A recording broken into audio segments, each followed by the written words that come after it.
Welcome back to Star Trek Frontiers. We're playing the first reconnaissance mission with Lursa and B'etor, and I forgot in the last episode we revealed a Dominion starbase, and I forgot to put a Dominion token on it, so I'm doing that now, just to fix that up. And so in turn order, Lursa and B'etor go first, and then the dummy player.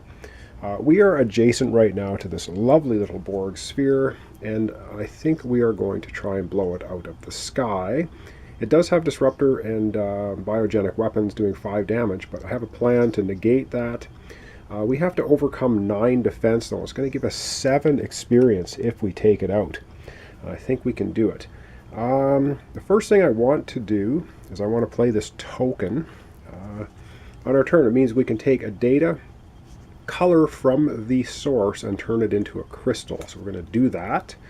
And in the source right now, or the data core, we have 2 red and a gold. So we're going to take a gold data token, or gold data crystal, I mean, and stick it in our inventory. So now we have 2 red, 2 gold, and 2 blue. All right, and with that in mind, we're going to go ahead to the data core area, and we're going to start playing cards for Lursa and B'etor for the first turn of round 3. Alright, so let's get playing cards. We want to take down the Borg sphere. Now, can we do it with long range attack? I'm not really concerned about long range attack because we are going to use Mr. Riker. Mr. Riker here says if we power him with red data mana, or red data, the target enemy does not attack this combat. So our target enemy is the Borg sphere. We are going to power him up with red, so we're going to use his ability. So he's going to be used for this turn. We are going to take the red from the data core, and we're going to power that up. So what it means is our Borg sphere is not going to attack us. So we're going to forego the long range attack. We're not going to try to defeat it with long range attack. It then will not shoot at us. That would be the next phase of the battle. Because of Riker's ability, the Borg sphere got confused or whatever. It does not shoot at us. So we don't have to defend against it. We're not going to take any damage, obviously, because it's not firing. Now all we need to do is generate 9 or more attack to overcome its 9 shields. It has no special shields, so if we can generate 9 or more attack, we can take it out. And I do believe we can do it. So what we're going to do is we're going to play both of these cards, Battle Stations, and we're going to power both of them with gold mana crystals from our inventory. So that would give us attack 8. We're going to use our 2 gold data crystals from our inventory, power both of those cards. That's 8 attack. And then we're just going to use power to the shields attack, or shields 2. We're just going to use it for basic effect attack 2. That generates a total of 10 attack. That is enough to blow away the Borg sphere, which is awesome. We're going to get 7 experience for that. Wow, that is really, really good stuff. Alright, and that's basically the end of the turn. Reason being, you have to move first and then do an action. If you just do an action, then you don't get to move afterwards. It's the way the game works. And so we basically, we're now at the end of the turn, so we're going to take those 2 data crystals we used, we're going to discard them. We are going to discard the cards that Lursa and B'etor played. We're going to re-roll the red data that we used for Riker's ability, and we get another gold into the source. And then we are going to be drawing up cards here, but before we do that, we're going to process the destruction of the Borg sphere, giving us 7 fame. So we're going to level up 1, 2, 3, 4, 5, 6, 7. We're at 30. And leveling up means we're going to get another token. So let's go to Lursa and B'etor's area. And we're going to level up. All right, and very simple level up this time. We're just going to take this token. It's going to become a command token. So we can actually have another crew member recruited if we like.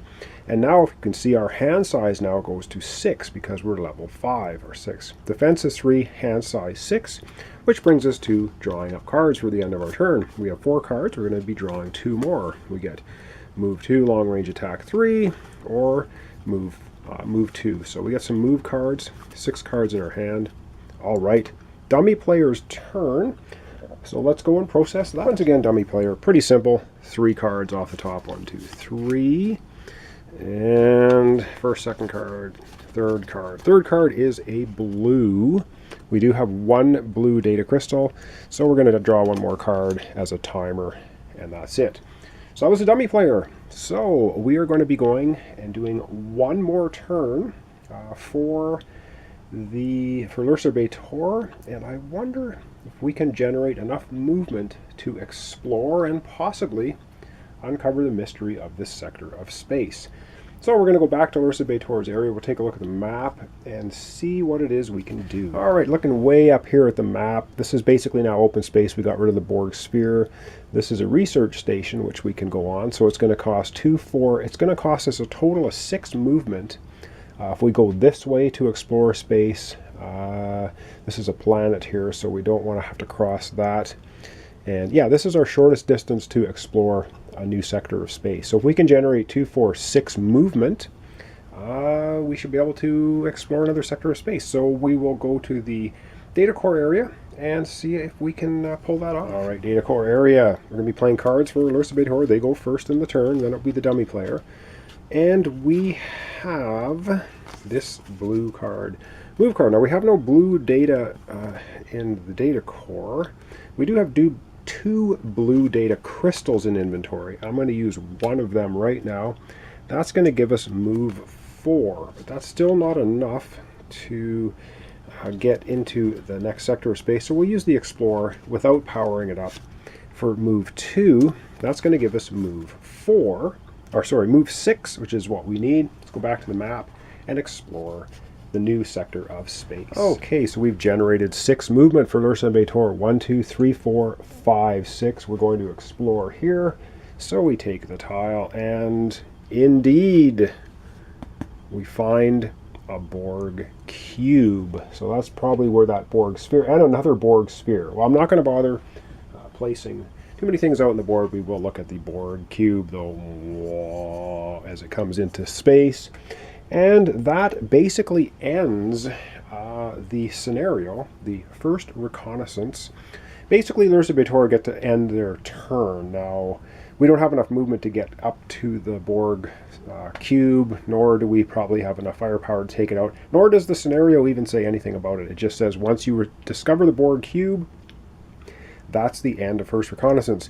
Now, there is a scoring method for the game, but I am not going to bother doing it because it's just kind of adding up a whole bunch of points for things that you've done. And so I'm going to zoom out, and we're basically going to call it a game. We managed to find the problem in the area. Of course, it's a Borg cube. Ouch, they get pretty brutally nasty. We can look at the Borg cube card, and I think I will be doing the solo conquest scenario in the future, but I don't know when.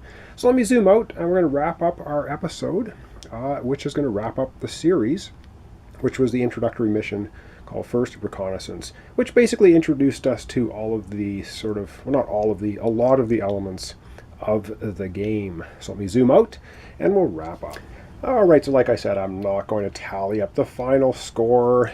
You take your experience, plus you get 30 for this and 20 for that, and there's a whole card that explains it all.